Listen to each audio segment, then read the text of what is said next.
New York City is one of the largest, most exciting cities in the world. More than 7 million people live there. People say that every person in New York City has a story to tell about his or her life. Our story begins in 1945 when Philip Bravin was born in New York City. So, who is Philip Bravin? Philip Bravin was born deaf. His parents and other people in his family are deaf also. His wife and children, some cousins, and other relatives are deaf.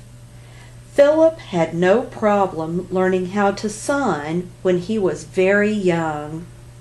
His parents taught him how to sign as soon as they could. At a very young age of 3, young Philip was sent to a residential deaf school.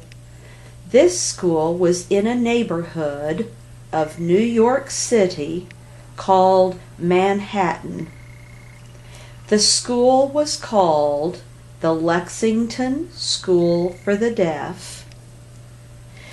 After 1968, it moved to Jackson Heights. Lexington used to be an oral school. This means that deaf and hard of hearing students are taught some speech also. Young Philip communicated in sign language with his parents, but his parents thought it was important to learn how to speak too.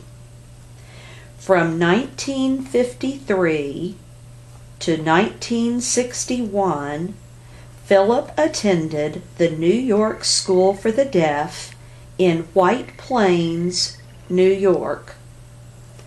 In 1961, Philip graduated from the New York School for the Deaf. He then attended Gallaudet University in Washington, D.C. In 1966, Philip graduated from Gallaudet University with a baccalaureate degree in business administration. He then started his career as a programmer at Connecticut General Life Insurance. In 1968, Philip began work at a company called IBM. The letters IBM stand for International Business Machines. IBM is a very large company. IBM makes computers. These computers are sent all around the world. Philip enjoyed working at IBM and being the company's first deaf manager for many years. In 1993, Philip took an early retirement from work at IBM. He had worked there for 25 years. In 1982, Mr. Bravin became a member of the Board of Trustees at Gallaudet University. A trustee helps the president of the university make important decisions. Mr. Bravin became the first deaf chairman of the board in 1988. Although he no longer serves as the board's chair, he continues to be an active member on the board today. He is also president of the Lexington School for Directors.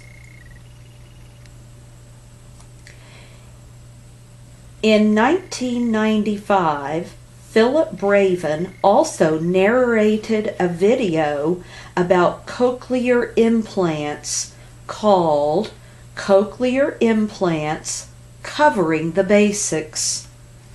Due to the fact that the deaf community viewed him as a leader and educator, he was a natural choice.